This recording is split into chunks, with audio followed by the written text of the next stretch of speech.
Meus amigos, bom dia. Nós estamos aqui refazendo o vídeo sobre as seitas e as heresias. O que são seitas e heresias? As heresias são todas aquelas afirmativas dentro de uma religião ou dentro de seitas e que dizem coisas, afirmam coisas que são contra as bases bíblicas, são contra as bases cristãs. Então, toda afirmativa que não seja verdadeira, que não tenha uma confirmação bíblica, é chamada de heresia. E as seitas são aqueles grupos humanos de pessoas religiosas de todos os tipos, alguns até muito bem organizados, muito bem financiados, com uma estrutura de comunicação bastante respeitável e que se juntam para disseminar as suas heresias.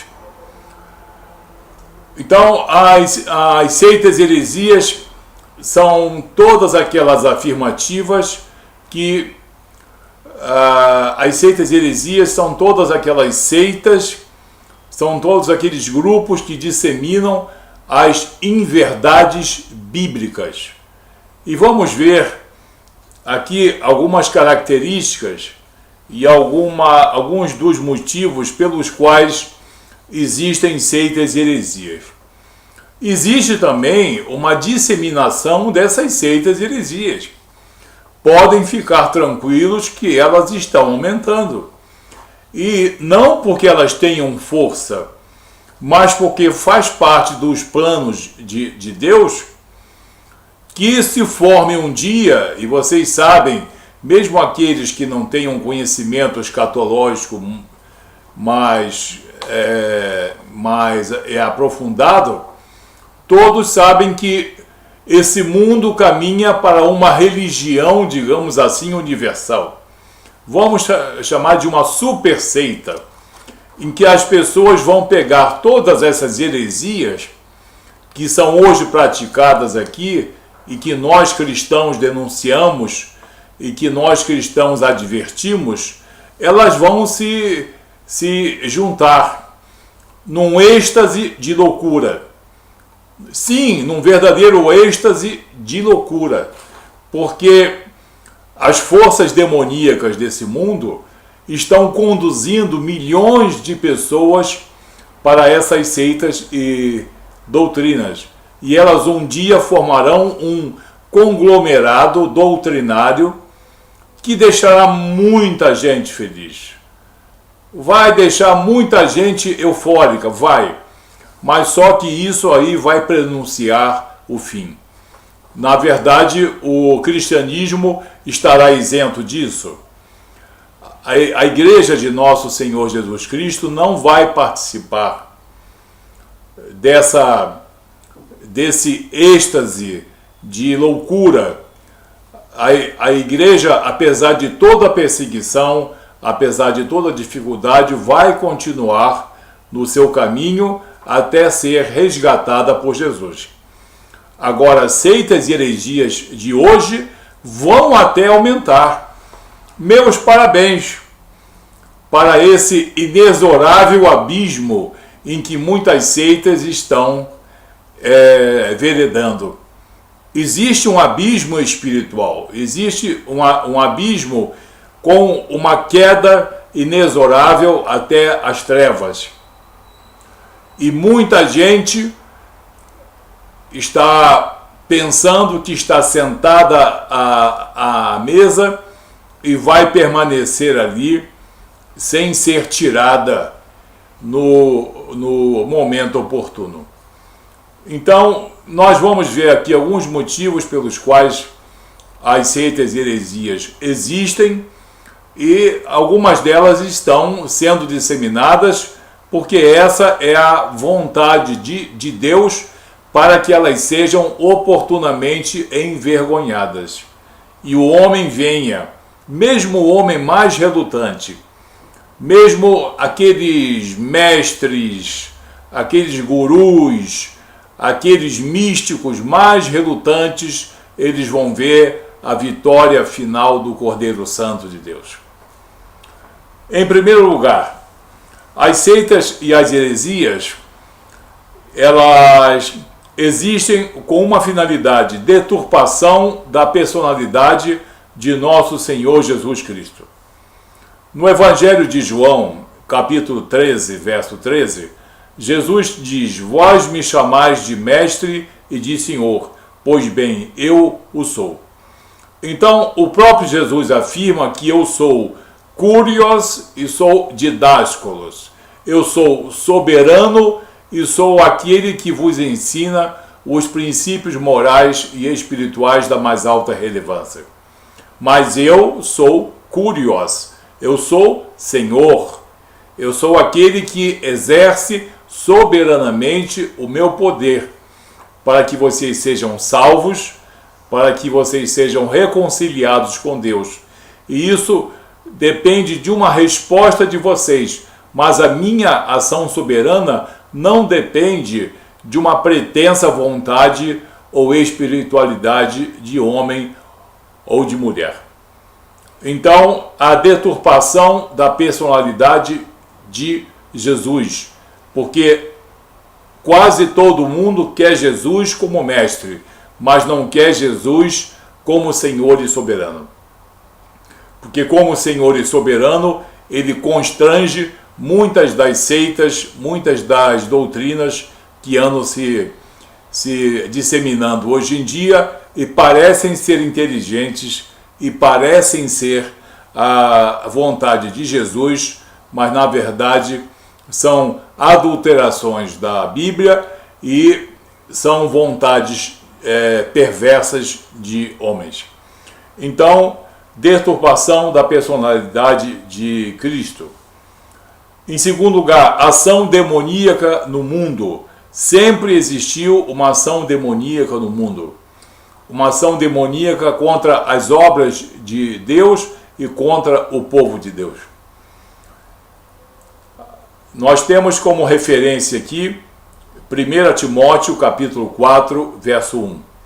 Mas o Espírito, no caso o Espírito de Deus, expressamente diz que nos últimos tempos apostatarão alguns da fé, dando ouvido a espíritos enganadores e a doutrinas de demônios. Então, o nosso amigo Paulo, o apóstolo Paulo, legitimado e preparado doutrinariamente por Jesus, ele está afirmando uma coisa que hoje é verdade. Seitas que são forjadas por espíritos enganadores e doutrinas de demônios. Em terceiro lugar, ação demoníaca contra a igreja. É natural. Eu estou falando aí não de uma igreja que é um prédio construído para albergar pessoas. Nós estamos falando aqui da igreja com I maiúsculo, da igreja como corpo místico de Cristo, que congrega todos os povos, tribos e nações, todos os espíritos encarnados e já desencarnados que são salvos pela obra salvadora de Jesus. Essa é a chamada igreja invisível. Mas também existe o que nós conseguimos ver, que é a chamada igreja que é a igreja visível. As duas estão sendo perseguidas, mais especificamente a igreja visível. Em Mateus capítulo 13, verso 25, Jesus fala dentro de suas parábolas o seguinte: mas, dormindo os homens, veio o seu inimigo e semeou joio no meio do trigo e retirou-se. Então, isso, a igreja é o trigo, a semente selecionada pelo poder de Jesus e pelo poder da palavra. E no meio dessas boas sementes de trigo, antes que chegue a ceifa, já foram semeadas muitas sementes do joio, que é erva daninha, que são aqueles que presumem parecer trigo, mas na verdade são joio. Em quarto lugar, ação demoníaca contra a palavra de Deus. A palavra de Deus, o próprio Jesus disse: santifica-os na verdade, a tua palavra é a verdade. Evangelho de João, capítulo 17, verso 17. A palavra de Deus tem um poder que transcende o entendimento de muita gente. As seitas e as doutrinas sabem que, pervertendo a palavra de Deus, eles podem conquistar muitos espíritos inocentes, muita gente ingênua.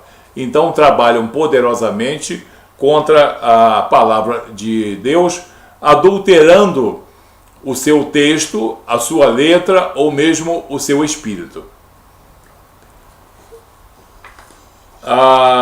O que nós temos de referência é Mateus, capítulo 13,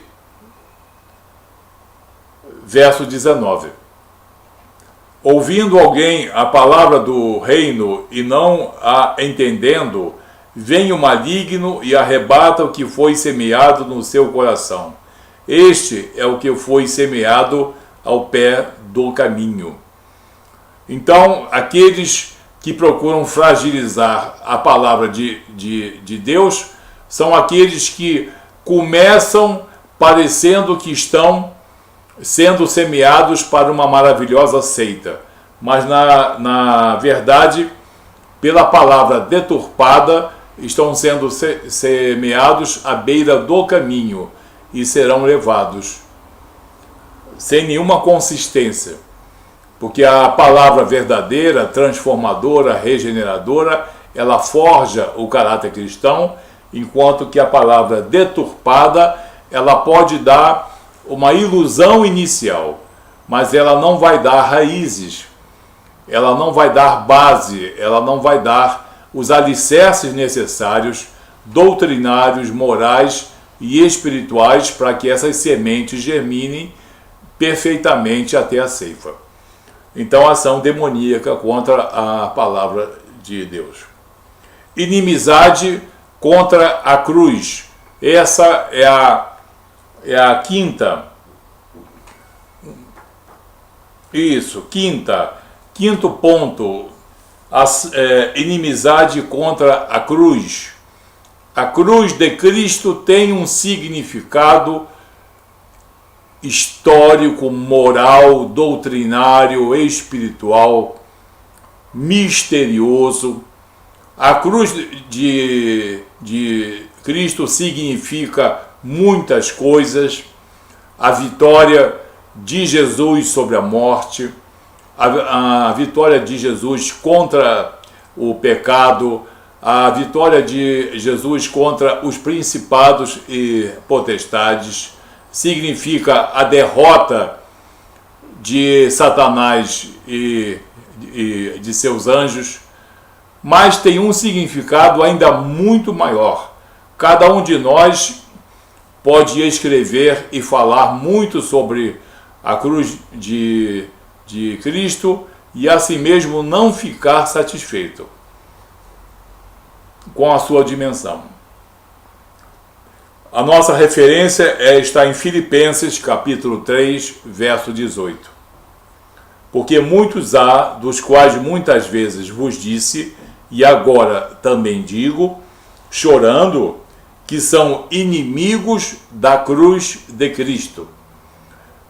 Existem e sempre existiram pessoas, seitas e doutrinas que falam em Jesus, falam em amor, falam em caridade, falam em luz, falam em entendimento, mas na verdade são inimigos da cruz de Cristo. E os seus próprios corações denunciam que eles são inimigos dessa cruz. São amigos de doutrina de homens e de espíritos, entre aspas, mas são inimigos da cruz de Cristo e de todo o seu amplo significado. Temos aqui, em sexto lugar, descaso da própria igreja. Sim, agora uma autocrítica, não ao cristianismo, nem à Bíblia, nem ao universo de homens e mulheres cristãos, mas é um erro cometido por muitos líderes religiosos cristãos. Não é culpa do Testemunha de Jeová, nem do católico só, não, nem dos espíritas, não. Dentro da comunidade cristã existe muito descaso na pregação do Evangelho. Eu não estou dizendo que digamos, o Evangelho é mal pregado. O Evangelho ele é perfeito na sua origem. Existe, nesse contexto, pessoas que estão divulgando um, digamos, evangelho de maravilhas, um evangelho de triunfalismo, oba-oba, você tudo pode, e algumas outras fantasias. Então, o descaso da própria igreja.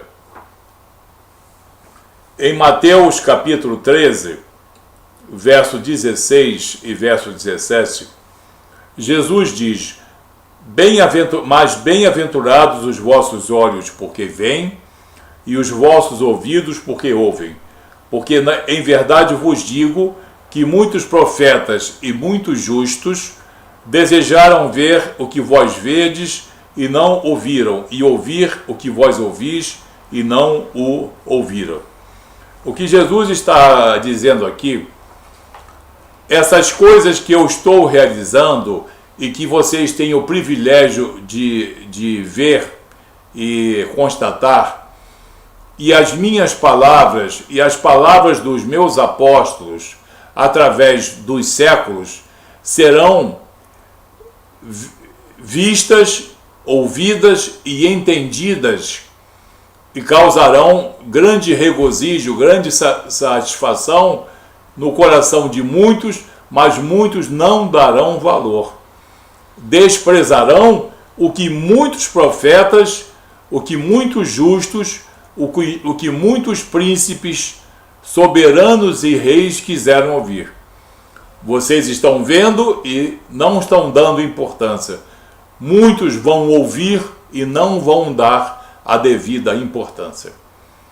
Então, muitas vezes nós ouvimos a palavra de Deus e ela é uma melodia celestial para nós.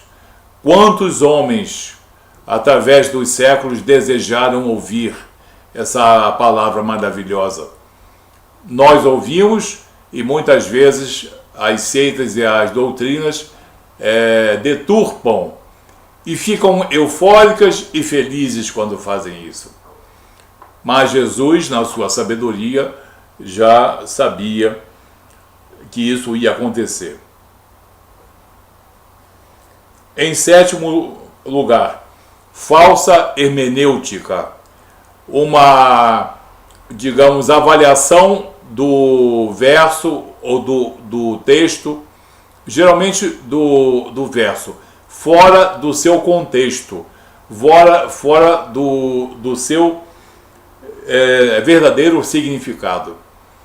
Quando Jesus disse: errais não conhecendo as Escrituras, nem o poder de Deus, ele estava se referindo a homens que conheciam muito bem a lei e conheciam muito bem as Escrituras, mas não conheciam o seu conteúdo espiritual.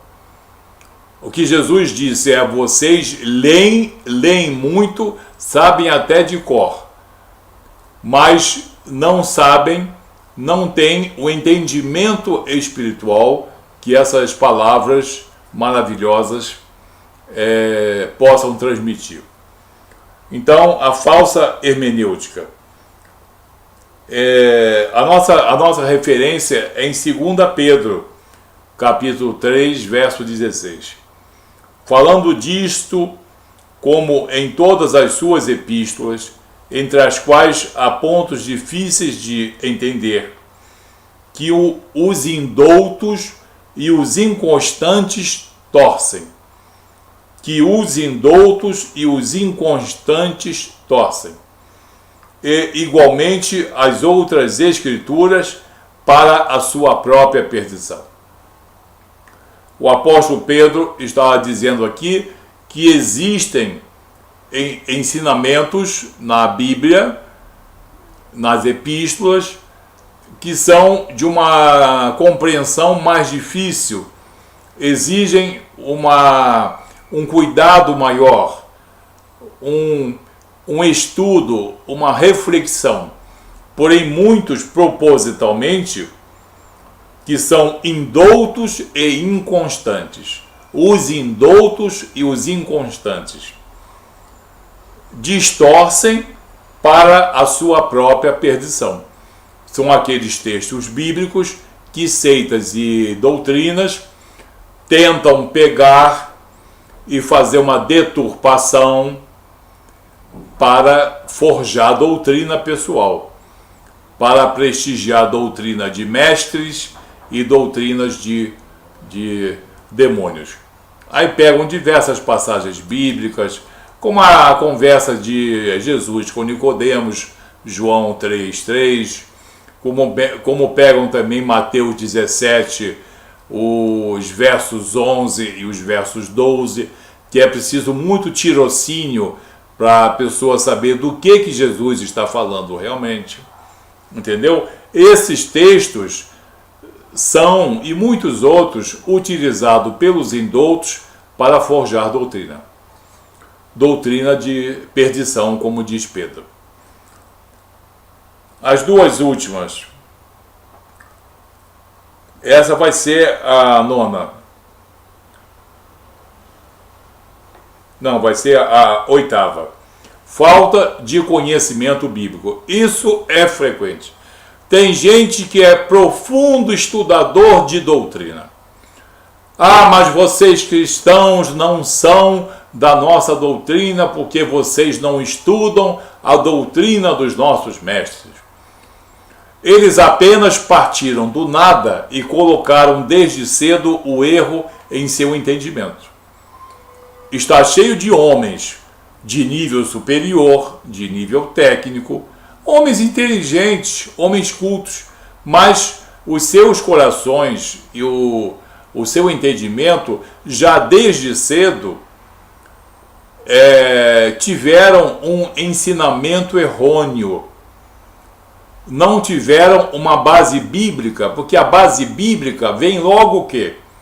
O entendimento pela palavra e a atuação do Espírito Santo. Eles passam por cima do que é primoroso, do que é, no caso, primordial, e vão logo direto ao erro. Começando no erro, naturalmente, você vai desenvolver-se no erro e vai ter uma paixão muito grande pelo erro. Então, a falta de conhecimento bíblico, a falta de um entendimento bíblico, faz como que muita gente verede e persevere nos erros das seitas e das doutrinas heréticas. A falta de conhecimento bíblico. E até alguns conhecem a Bíblia, mas tem aquele ódiozinho especial, particular, e precisam sustentar alguma coisa que satisfaça a sua vaidade pessoal.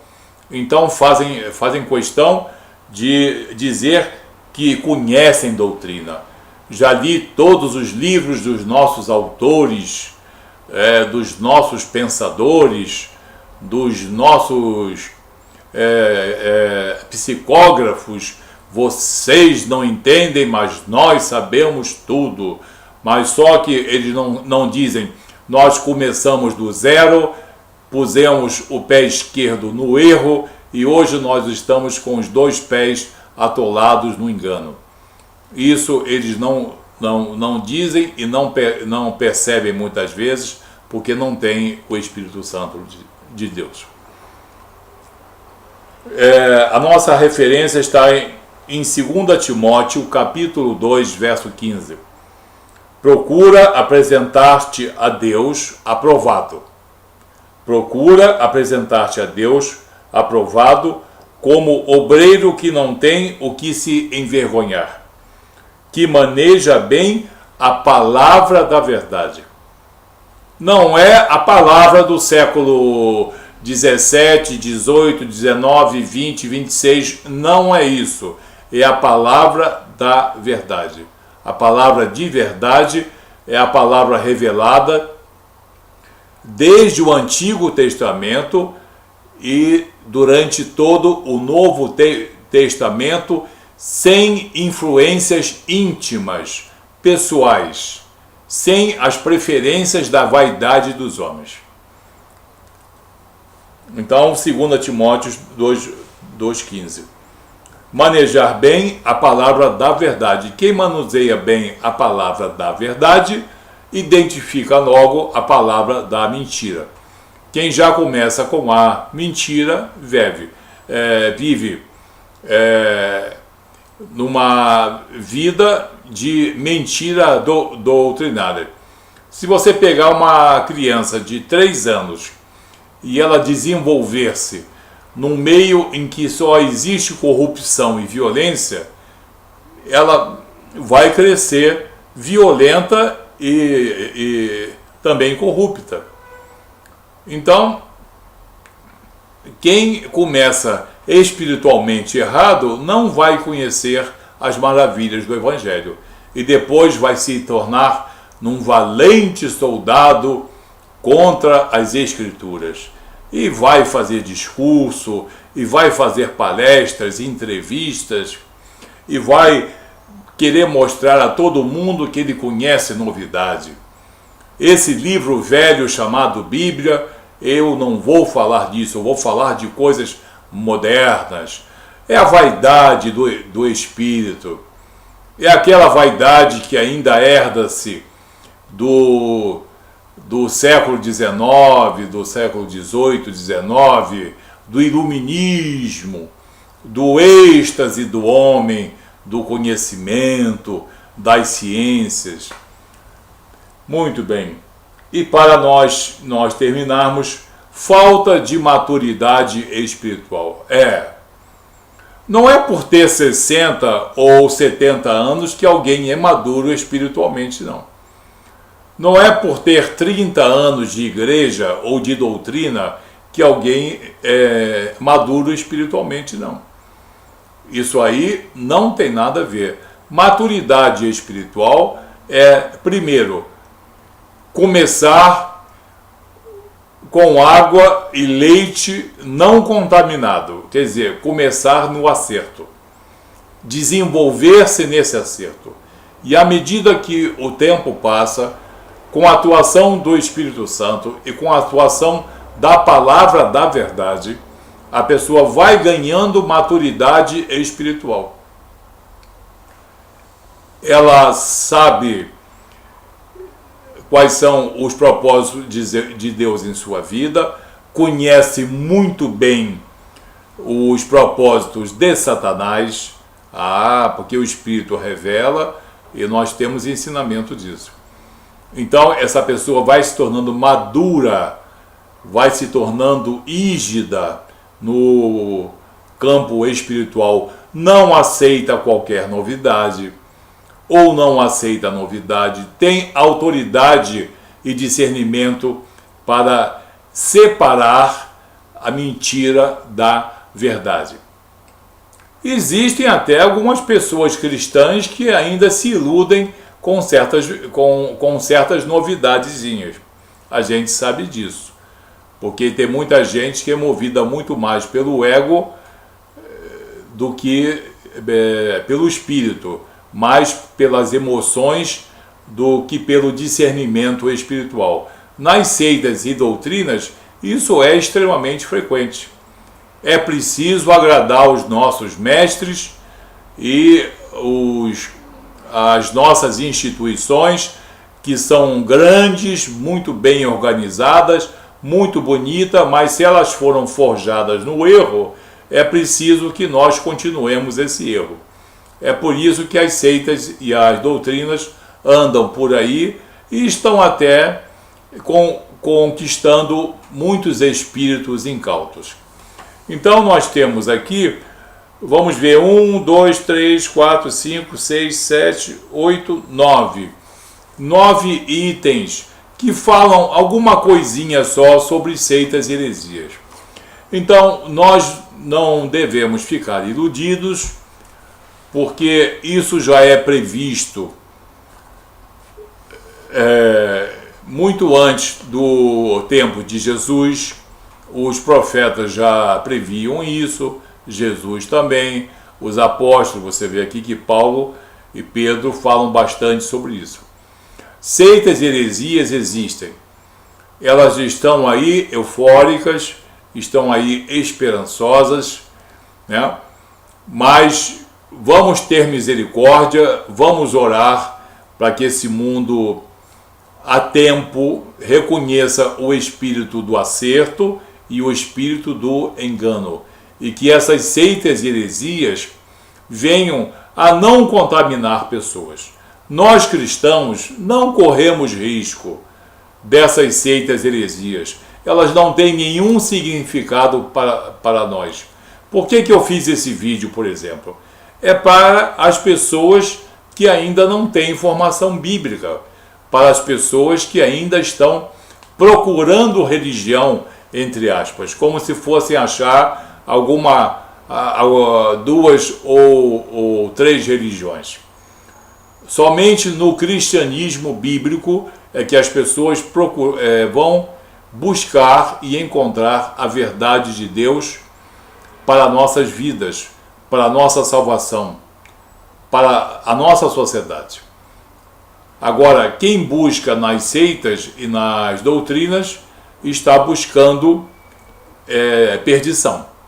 Está buscando perdição, porque isso é a afirmativa bíblica. Que você verede pelo caminho do acerto, pelo caminho do Evangelho, pelos ensinamentos de Jesus e dos apóstolos. E se você já está dentro de uma dessas seitas heréticas, é momento de sair. Desde o momento que você determinar no teu coração e no teu espírito sair desse erro, o Espírito Santo de Deus e os anjos do Senhor vão guardar você e vão te mostrar a verdade. Que Deus abençoe a todos, tenhamos um dia abençoado em nome de Jesus. Até o próximo vídeo. Muito obrigado.